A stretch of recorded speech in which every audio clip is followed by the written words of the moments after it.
সেদিনকে ছিল ভাইফোঁটা, তাই সকাল সকাল উঠে স্নান করে নিয়েছি, স্নান করে ছাদে এসেছি কিছু ফুল তুলতে।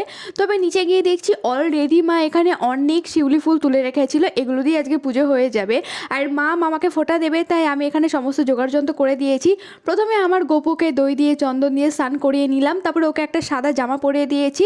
আমার ভাই দাদা বলতে কেউ নেই, আমার একমাত্র সম্বল হচ্ছে এখন আমার গপু। আমি এখন গপুকেই রাখি পরাই, গপুকেই ফোঁটা দিই। নয়তো আগে রাখি পূর্ণিমার ভাইফোঁটার দিন আমি সারা দিন মুড অফ করে বসে থাকতাম, এই দিনটাতেও ছিলাম, তবু গপু আসার পরে কিছুটা সেটা কমেছে।